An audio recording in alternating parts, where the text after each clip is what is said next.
This is World to Win, bringing you the latest news and analysis from a socialist perspective.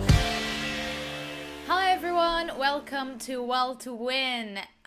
Please, before we start, don't forget to subscribe to our channel and also share this video around because obviously, as you can tell from the title, we're going to talk about something that everybody's been talking about today. So it would be good to share it with everyone as much as you can.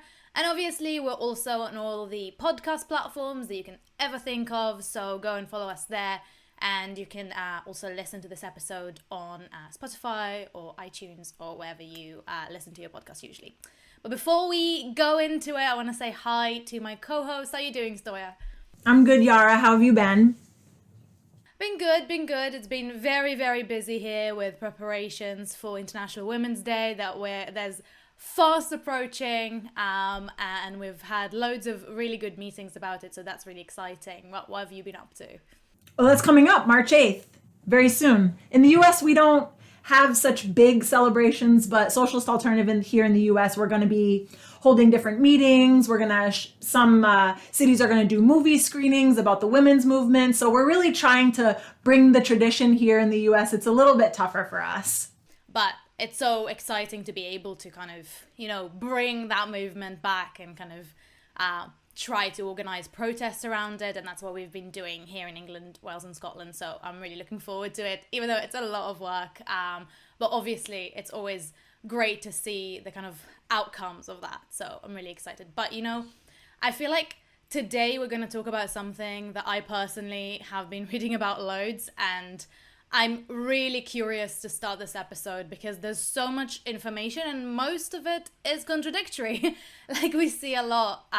Depending where you read it from, right? You're reading different sides, and most of the sides don't represent really working class views, of course. So you have to kind of sift through the news to find the real story. Yeah, and even then it's mainly propaganda. So it's really important, I think, to have these discussions like these to kind of try to uncover what's actually happening, but not just what's happening, but also how we get rid of this horrendous situation. And we're seeing kind of everyone talking about war in the region. We're seeing Russian military buildup at the border.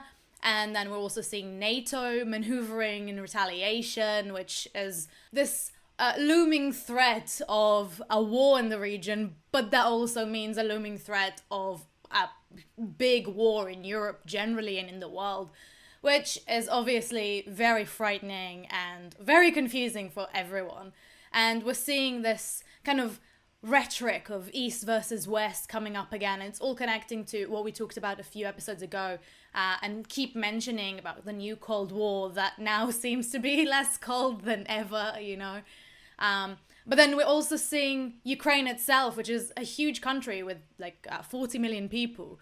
And still they are not even invited to discussions about the situation in their own country. Can you imagine all of these countries having discussions about the situation and they're not even invited to participate in the discussion? It's despicable.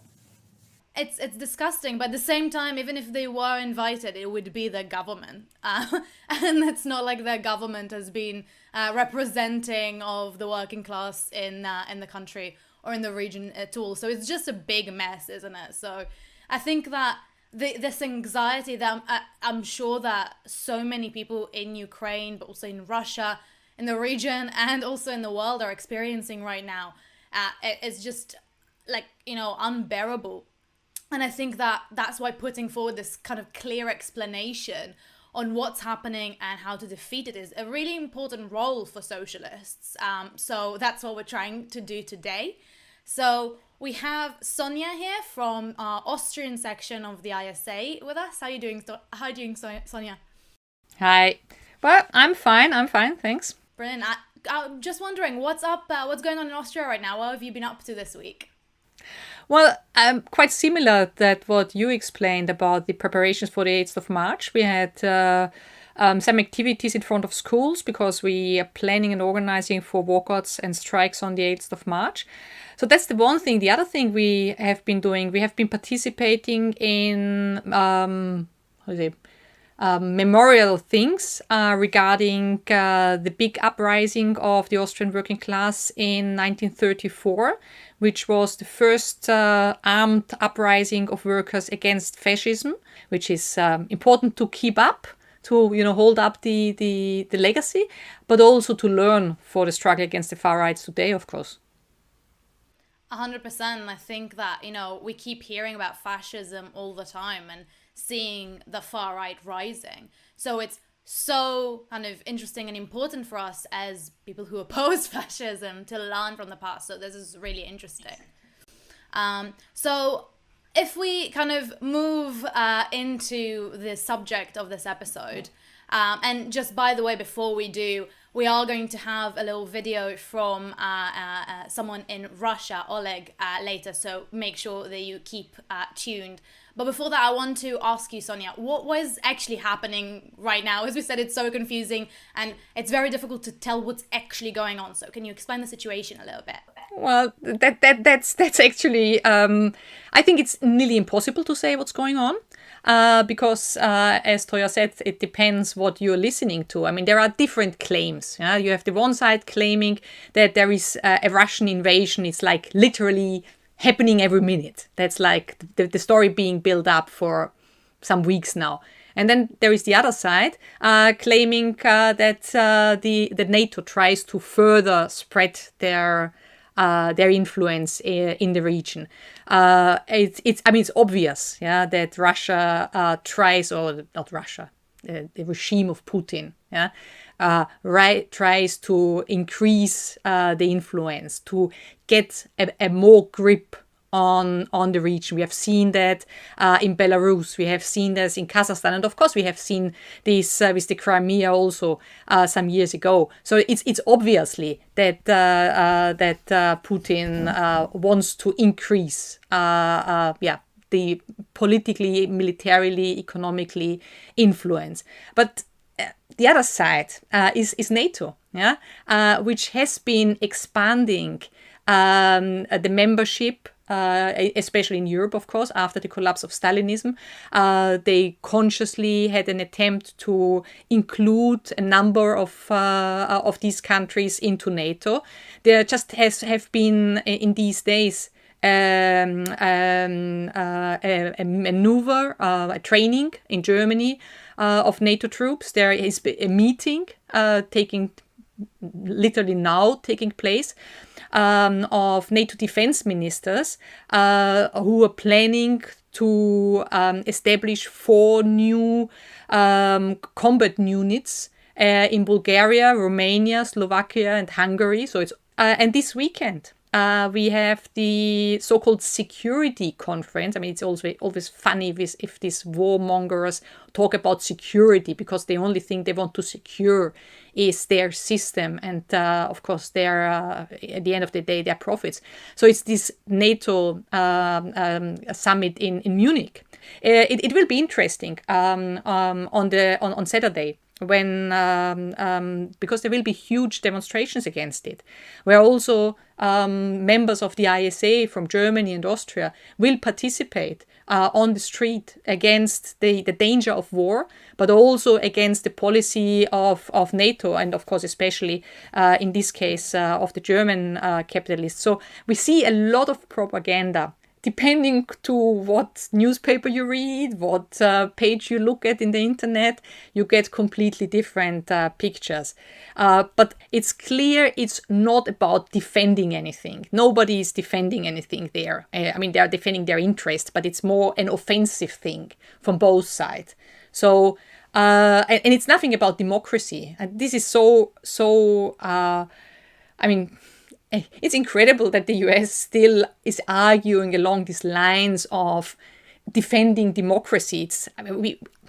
We had that back in the First World War, where they argued against Russia that it's about democracy, which was wrong at that time.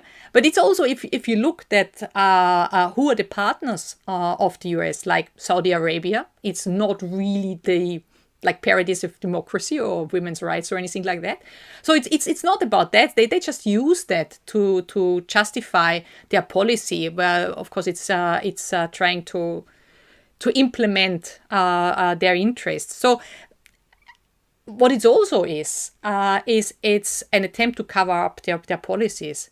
The British government, it's in a deep crisis. It's in total chaos. I mean, Boris Johnson has I don't know. He's tapping from one problem into the next. Yeah. So this whole threat of war is quite convenient for him to divert attention from his own government. And the same is for Biden, who has promised a lot and fulfilled nothing of it. And Putin, on the other side, is in a similar situation of huge social problems, huge part of the population really unhappy with what is going on in Russia. So I think this is a little bit the background to this. And then in the last days, of course, we have a changing situation on the ground. I totally agree, Sonja. I mean, it's clear that, the governments around the world are all in crisis, like you said. Boris Johnson, Biden, his approval ratings are so low. It's like the second lowest ever, I think, in American history. It's pretty bad. You're totally right. He's made tons of promises. And it's insane for the US to talk about, defending democracy. I agree with you 100%. A few weeks back, or maybe a week back, Biden was talking a lot about putting sanctions on Russia, economic sanctions, which are, it's a war move, to threaten the economy in Russia. But now what we're seeing is Russia is actually taking troops back, maybe pulling back a little bit from this, pressure of it becoming more of a hot war. And I just want to give a disclaimer. We are recording this beforehand. So if things change when we post this video, forgive us because the situation is changing quickly. But what's your take on Russia kind of pulling back? Well, the one thing is how many troops were actually there. I think there were different figures given, and there were also reports saying that it wasn't that extraordinary number of troops. It was not something completely unique, new or so. So that's something we should also take into account. But it's true that especially Russia claims that they're moving back a little bit from the border, and I think both sides try to pretend they won. They, got some gains from the other side, and both sides need that to sell it to as a victory.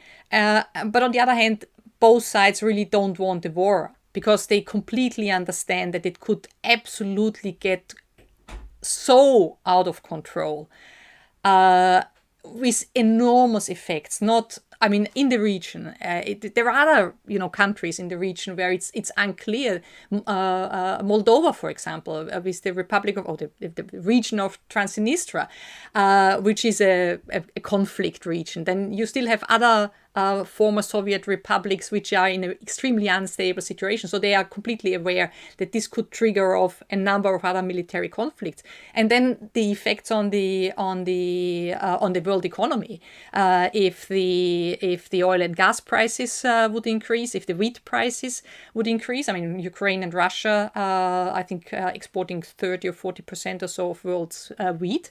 So if they would be excluded from that, that would be a catastrophe. Given that the food prices are rising anyway, with huge problems, especially for people in the neo-colonial world. So they don't really want the war. So they are looking. All sides, it's not only two sides, all sides are looking for a way out without complete losing of their face. So Russia can say, we showed we are strong. We are not accepting it. The US can say, okay, it's not on the agenda now to take the Ukraine into NATO. And I think at the end of the day, the most likely outcome at this stage, you cannot be sure because you never know, if not, then a spark brings it to an explosion, which is probably unwanted. But the most likely at this stage is that there will be no hot war in the near future. But at the same time, this does not mean that there will be peace or that the tensions are over. Also, it's like a break, but it will continue with tensions, because it's not tensions. It's not about the Ukraine. Yeah, there is much more behind it, and therefore the tensions there and in other parts of the world will definitely continue. Yeah, I think it's really striking when you say it's not about the Ukraine, which obviously it's not about Ukraine. But at the same time, the people in the Ukraine are actually suffering because of it. And that goes to the people in Russia as well. So actually, because I guess all three of us are based in kind of Western country, was what was that referred to. I'm really interested to kind of listen to the recording from Oleg now, because I think this is a great time to kind of hear, first of all, the role of Russian imperialism, but also kind of the mood in Russia, because I'm sure people are terrified, but at the same time, there's so much that there must be so much anger that relates also to the general anger at the government. So I'm really interested to hear what Oleg has to say about this. Привет, товарищи. Hello, comrades. Не так просто объяснить в двух словах интерес российского империализма. It's not easy to explain in a couple of minutes the position of Russian imperialism, Потому что он касается не только интересов непосредственно в Украине, because we're talking about the interest not just in the Ukraine itself, но во всем регионе Восточной Европы. but of course they are concerned with the situation in the whole of Eastern Europe. С момента Евромайдана в Украине российский империализм очень сильно начал терять влияние и в Украине, и в Восточной Европе.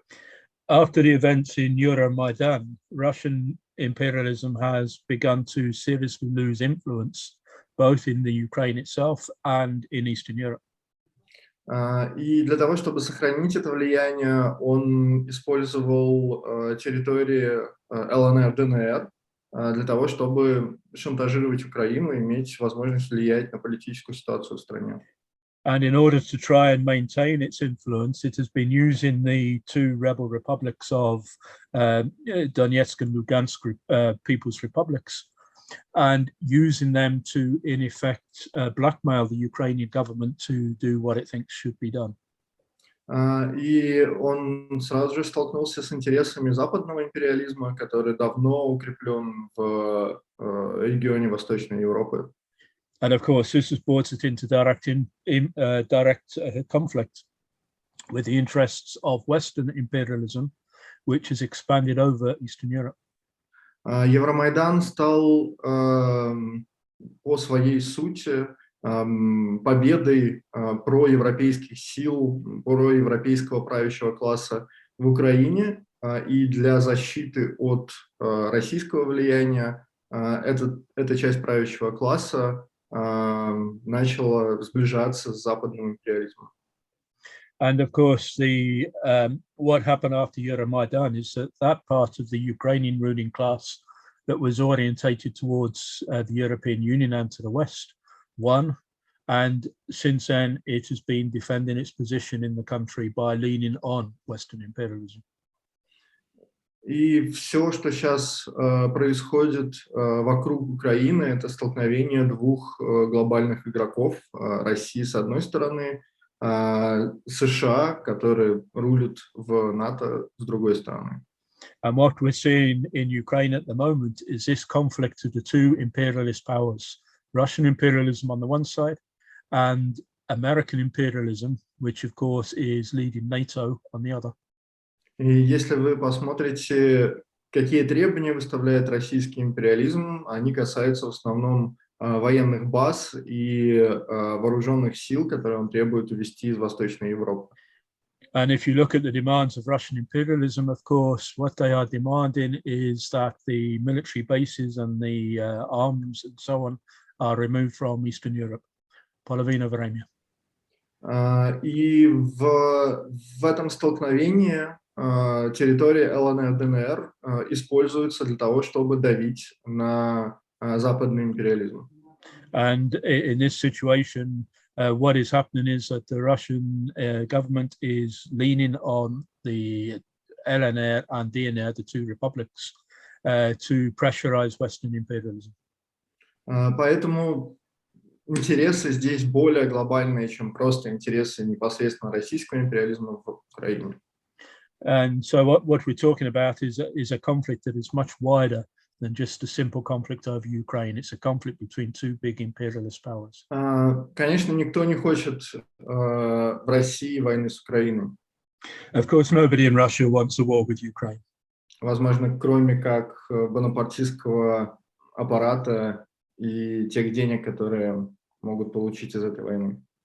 Except, of course, for those people in the Bonapartist ruling elite, and they're thinking, of course, of the money they can get from the war. Российский народ смотрит на украинский как на родственный. The Russian people look on Ukrainians as a related nationality, as a close nationality.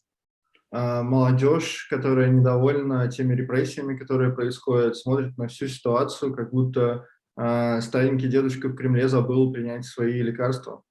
Many young people, particularly given all the repression taking place at the moment, think that maybe the old granddad in the Kremlin has forgotten to take his tablets and his head has begun to go out of order. При этом мы не можем исключать, что Кремль может начать какую-либо наступательную операцию на Украину под предлогами защиты ЛНР, ДНР.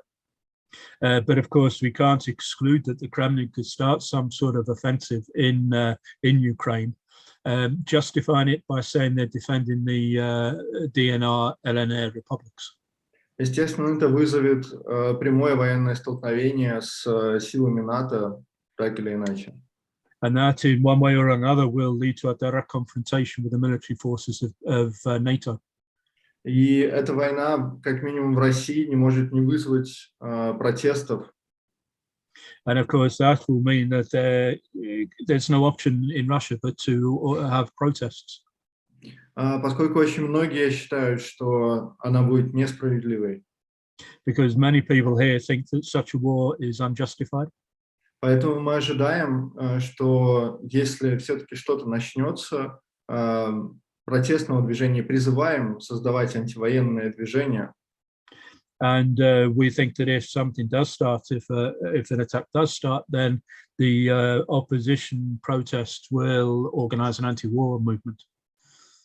И, соответственно, позиция социалистической альтернативы – это призыв к солидарности рабочего класса против войны со всех сторон. And of course, our position as socialist alternative is to call for the solidarity struggle of the workers of all sides. На Западе, в России, в Украине. Solidarity between workers in the West, in Russia and Ukraine. Thank you so much, Oleg, for sending us in that video.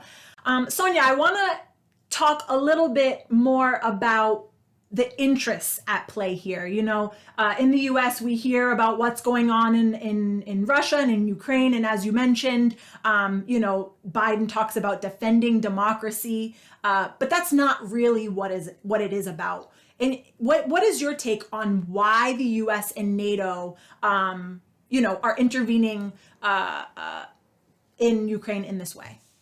We have to go a little bit into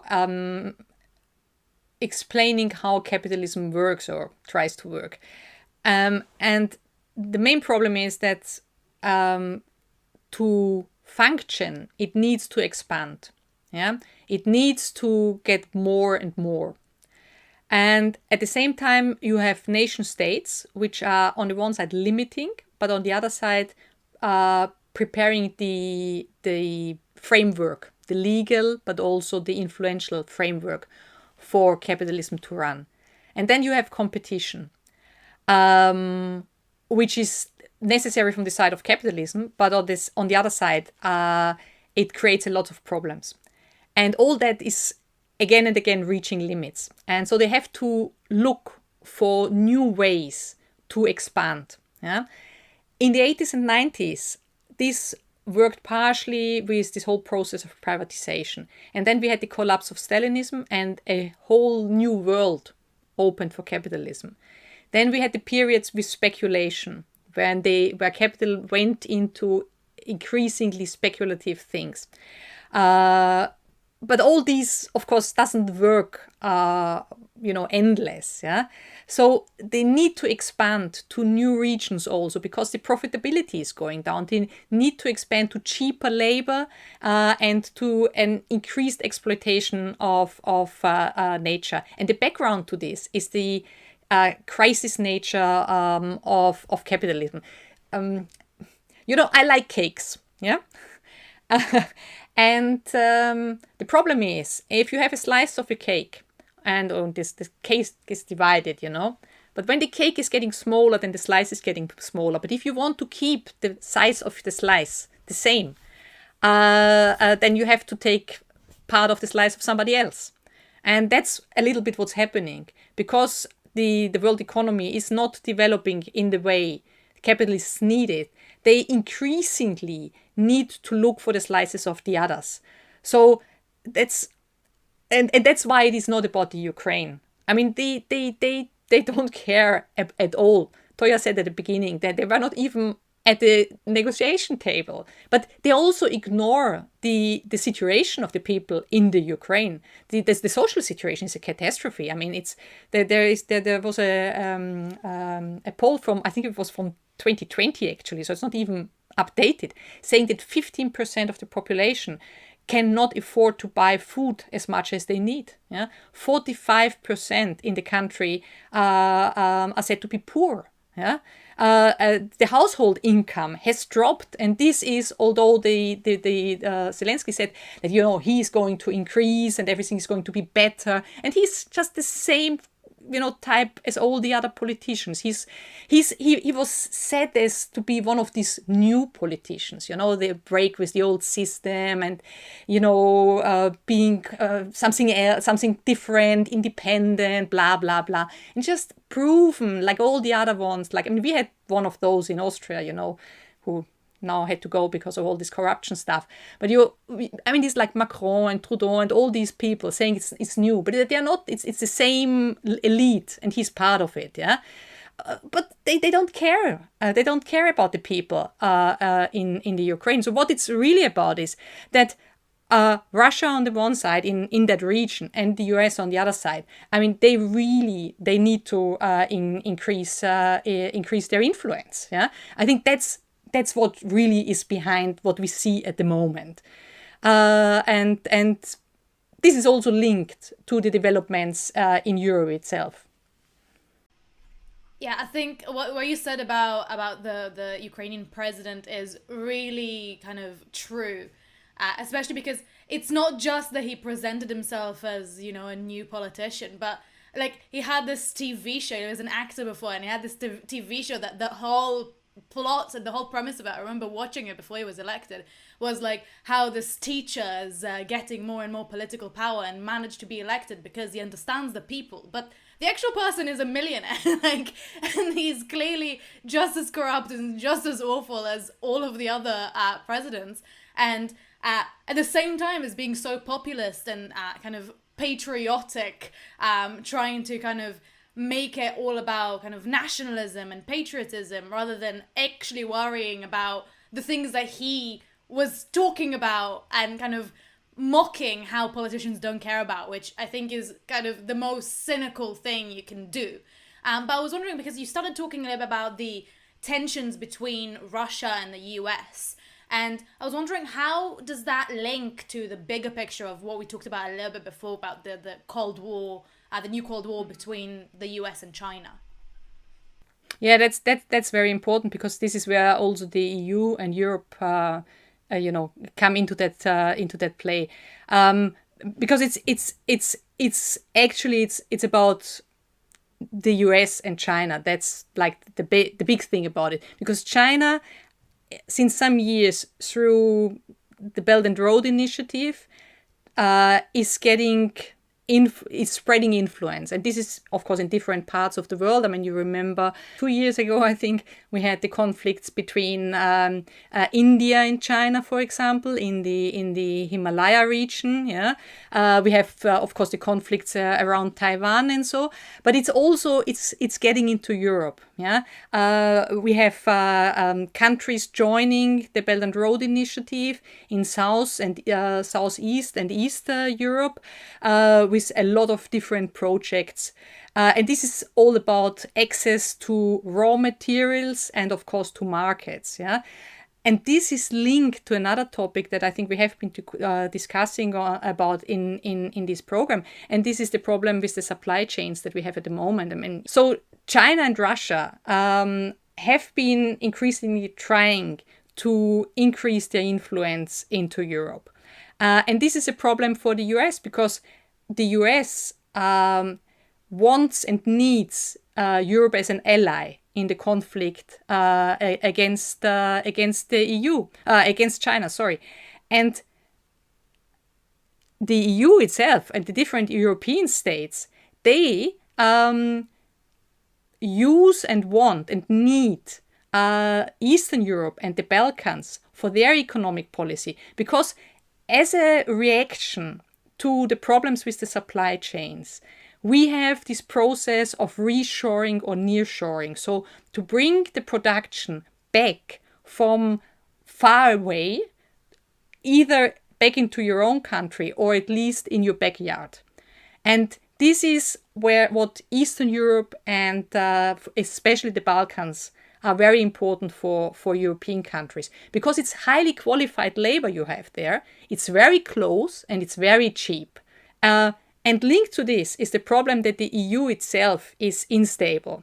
Because with the economic crisis, the EU, the tensions which always existed between the different nation states in the EU, they increase.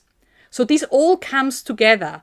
The need to use the Balkans more and dare to be in a competition with China and Russia, and the increasing tensions within the EU, which is a problem for the US, because there is a battle about the influence. China has been giving a lot of credits, for example, to Hungary, to Poland, has been investing in infrastructure, in mining, in copper mines, for example, in Serbia, where there have been protests by the population because the way that the mines are run are really devastating to nature.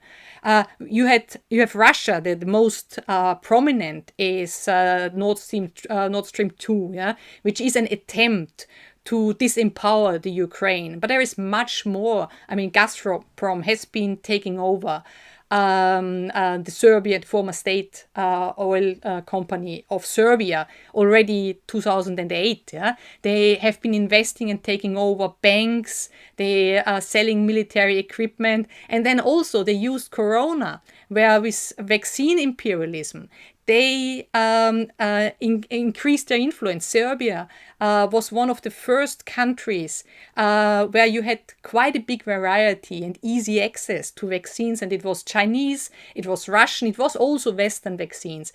But this was then used to get influence to other Balkan countries, because they sent via Serbia then vaccines to Slovenia, Croatia, Bosnia, and so on. And it's also a political influence they have, because they are whipping up nationalism. The tensions that we see at the moment in Bosnia, Herzegovina, around the Republic of Srpska, which is the Serbian part of Bosnia. There are extremely nationalist tensions, and this is supported by Russia in the region, whipping up this mood. So it's all linked to each other, and it's, as I said, it's not about the Ukraine, but it is at the end of the day showing or reflecting the conflict between mainly the US and China, and the US needing and wanting to increase and battle for its influence over Europe, and Russia at the moment expanding towards China, although this is an unstable bloc because in other regions of the world they are more in competition. But that's what is like the big picture behind what is happening. Yeah, I think the fact that you mentioned the Balkans is really interesting, because I do think that, you know, it's kind of like this quintessential, like you said, part of the way different interests are playing with the lives of people who live in certain places, you know, because we also talked about how neither Russia nor the US or NATO have an actual kind of vested interest in having an actual war. So why are we hearing about war? Like, why are we suddenly hearing it? Like, why is it back on the agenda again after, you know, so long of these interests clashing? So I would not say it's back on the agenda, because it always was on the agenda. Never was a peaceful period under capitalism. Yeah? We are lucky because we live in regions of the world where at this moment there is no war. And in 2020, there were armed conflicts in 39 countries. And this was an increase of 5 countries compared to 2019. And it's actually not long ago, or it's actually still going on, that we have conflicts in countries like Syria, Afghanistan, in Yemen, in Sudan, in Iraq. So, as I said, it's not back on the agenda. And even in those countries where there is no war situation, I would say it's not peaceful for the majority of the working class as well, because you have exploitation, harassment, and so on. But it's, I mean, on the other side, you're right that there is an increase in especially spending on arms. In 2020, the share of world's GDP that was spent on arms rose to 2.4%, and this was an increase compared to the year before. And this is 2020, so this is the year where we had Corona all over the world, yeah, where we were told that there is not enough money for, you know, PPE, for health, for jobs, for everything, we are told. And it's the incredible number of $2 trillion. This is 2, and then you have to add 12 zeros to it. It's a figure we cannot imagine. $2 trillion. That's per year what is estimated that is spent on weapons. It's an estimation, because this is one of, you know, the secrets. They are not giving out these facts and figures because they know how disgusting it is. And in preparing for this session of the World to Win, a comrade helped me in you know, doing some research. What you could do with $2 trillion? You could build 34,000 hospitals. Yeah, 34,000 hospitals could be built. You could employ 20 million nurses, but on a Western wage. So that would mean enormous. 25 million teachers could be employed with that money, again, on Western wages. So this is just absolutely incredible. And instead of doing all that, they waste this money on arms to protect their interests. The biggest, of course, is the US. I mean, that's I think this is generally known, that the highest arms spending is by the US. And the amount that the US spends is bigger than if you add the spending of the 15 next spending countries. Yeah. So then the US, and then long no other country. But others are catching up. Yeah. So one country, for example, which at the moment pretends to be a peaceful country, which is Germany, has been increasing its spending on arms in the last 10 years by 30%. And I think this is incredible, because it shows that all the imperialist countries are buying a lot of arms for their protection of their interests. Sonja, I just want to interrupt you for a second, because those numbers are insane. Like, we can't really conceptualize how much that is, but it's becoming more and more apparent here in the US how much money is spent, on arms, on the military and the expanding military. And we're seeing a shift in people, I would say 15, 20 years ago after 9/11, where people supported that, because we have to, go into the Middle East, etc. But these numbers are actually outrageous to people here in the US. And to hear that other countries are beginning to catch up to the insane amounts that we spend here is quite scary. It is, and again, it has to be seen in the whole situation of the increasing tensions between the imperialist powers. I spoke about Germany, increasing its military expenditure, and I think this has to be seen in the context of the problems of the German industry, because Europe in general and German specifically is lagging behind in technology. They're afraid of losing, for example, in regarding the car industry. Yeah, so because China is having a lot of investment in e-cars, electronic cars, and all that, and Germany isn't, so they have a problem there. So what does this have to do with arms? You might ask, but it's interesting. In 2010, the then German president Köhler, he was honest, which is not very often happening for bourgeois politicians, but he was honest because he said in an emergency, military action is necessary to protect our interests, like for example free trade routes, and this is more or less in a nutshell what it's all about. They have to invest in that to protect the interests of German capitalism, and this is what imperialism is about, and this is what Lenin explained in his book that he wrote in 2016, where he wrote "Imperialism is the highest stage of capitalism," a book that everybody really, really should read because it explains very, very good what's happening. And he wrote that book in 1916, and this is in the second year of World War I. The tensions between the different imperialist countries were heating so much up that it had to break at some stage. And when he wrote this book, and there was a debate, of course, going on amongst Marxists and economists about the stage capitalism is in and how it's going to develop and so on.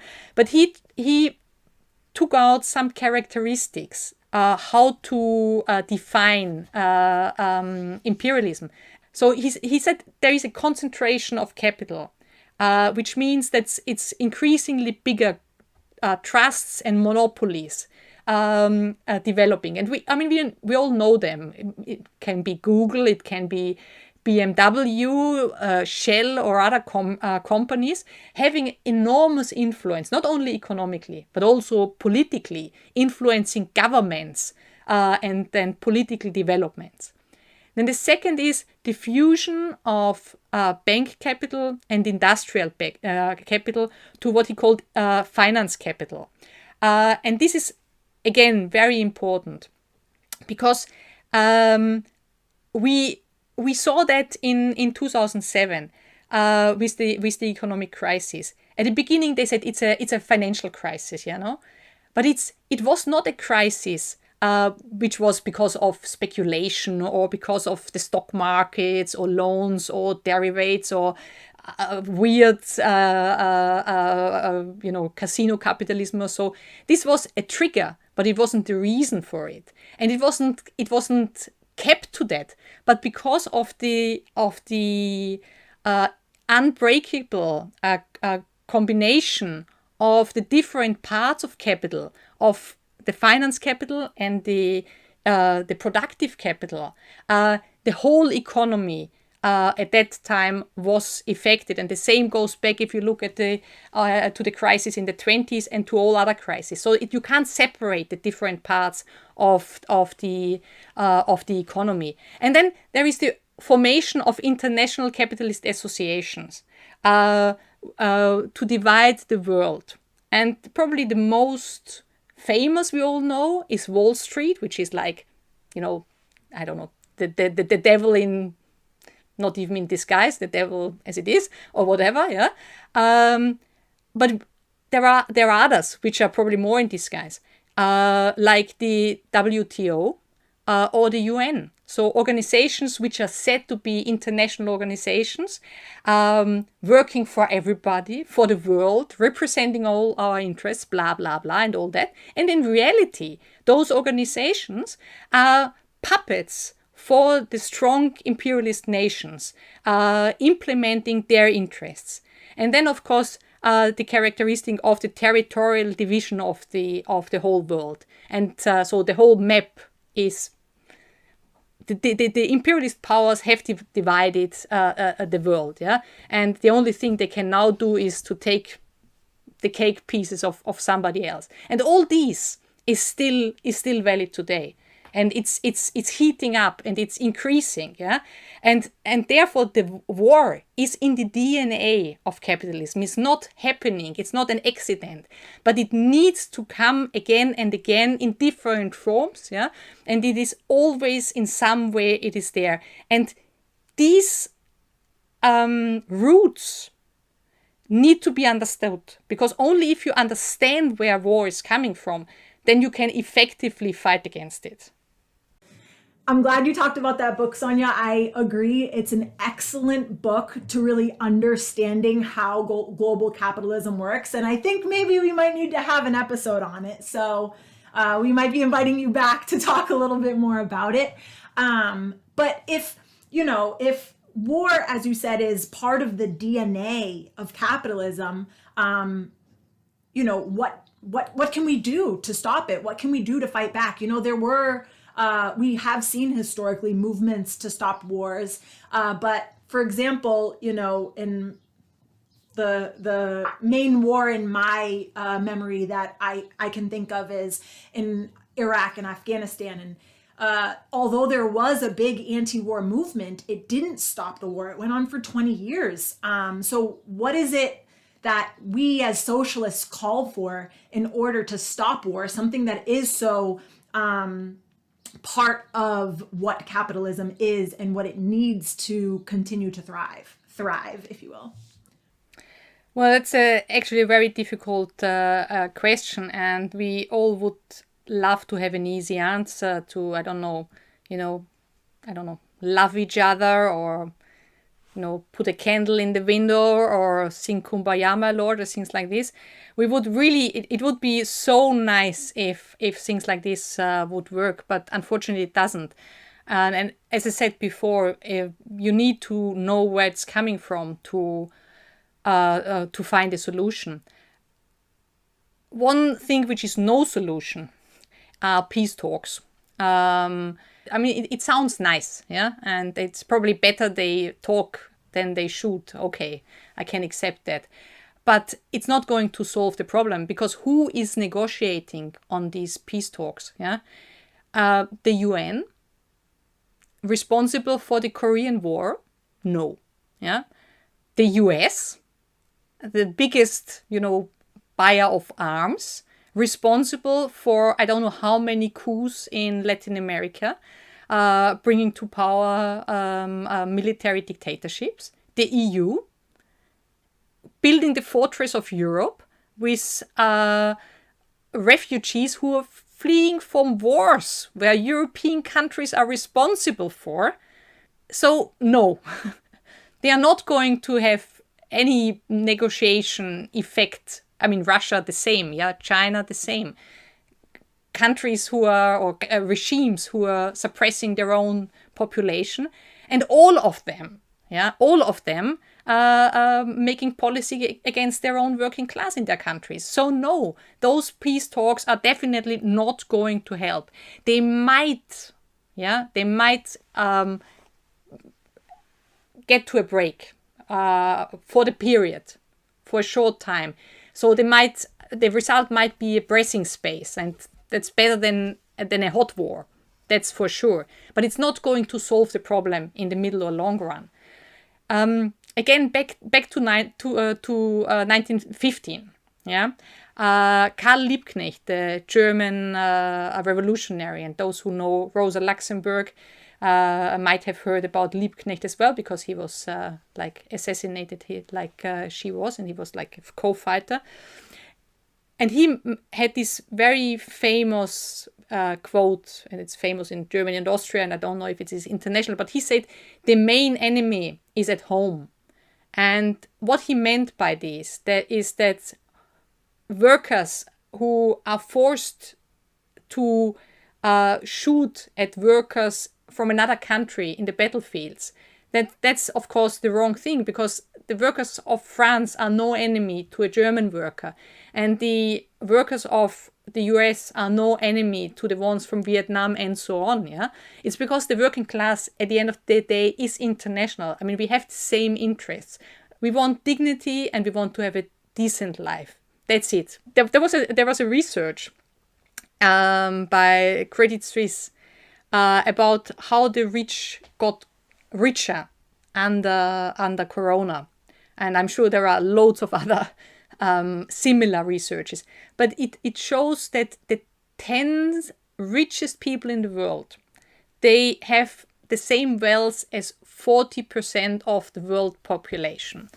So again, this is a figure we cannot estimate, yeah, but it shows that everything could be possible. Everybody could be vaccinated, everybody could have enough food, everybody could live in peace and have a nice flat, go on holiday, work only 10 hours a week. All this would be easily possible. We have all the means of production, we have the technology for an economy without exploitation of human beings and of nature. But it's not going to happen under capitalism, yeah?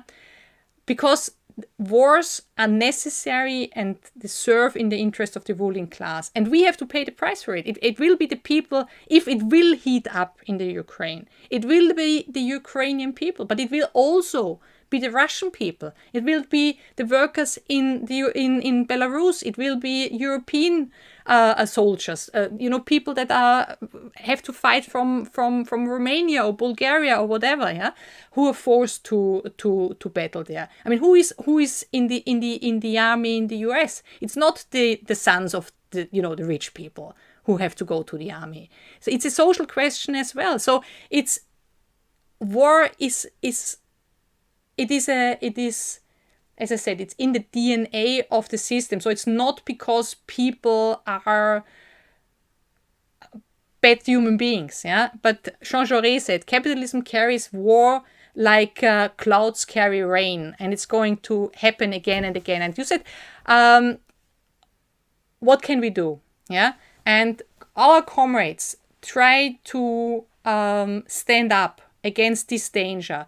And that goes for all the different parts of the world, like in Russia, where the comrades, and they are threatened by the regime for protesting, but they still stand up against the aggression of Putin's regime, against Belarus, against Kazakhstan, and of course, at the moment, against the Ukraine. We have the comrades in the US and in Britain who stand up against the warmongering of their regimes. But we have the feeling, and many of us might have the feeling, okay, but what can I do? What can I personally do? Yeah.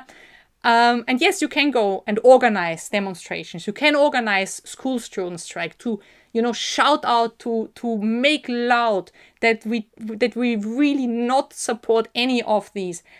But still, this is not enough. Yeah. And what the most effective that we can do is to support working class struggle wherever it happens. And this is in our own countries, but also in other countries. It means, for example, our campaign that we are having, the Solidarity Against Repression in China and Hong Kong.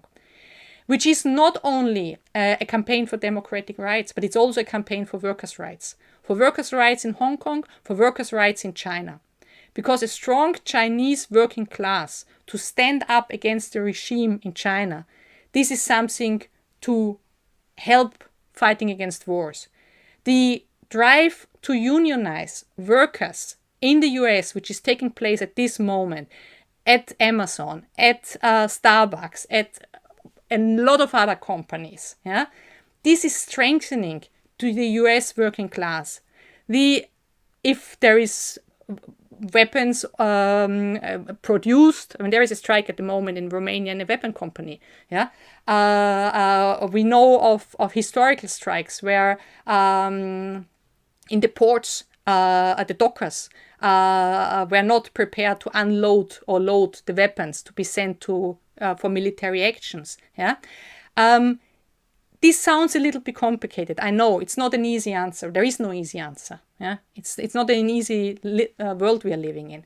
But to help to build a strong working class, a self-confident working class, a united and well-organized working class, this is the best and the most promising tool and instrument to stop capitalism, to end it, to get rid of it, and with that, to get rid of the system that is responsible for war. So no, there is no easy answer. I'm sorry for this. But that's the only answer I can give you. And the most and best thing that you can do is join into the forces of international socialist alternative to be part of that struggle to build this international working class organization. Completely agree with your call at the end there to not just organize protests as much as it's important, organize protests and unionize and support working class struggle, because that is the only way that we can defeat a system that's built on imperialism, that's built on war. And I think you've done a great job at explaining how it does that. But also join us to fight it together internationally. And as everyone watching us knows, the International Socialist Alternative has members in over 30 countries around the world, and no matter where you are, you can join us. So make sure that you send us your details, which will be on the website that will be linked in the description box. So thank you so much, Sonja. This was really interesting and really important for everyone to know what's going on in Ukraine, but also how to fight back against it. So thank you so much for being here. Wow, that was so good. I love these kind of episodes, and I know we've had quite a few of them in the past few weeks because there's been so much happening in the world.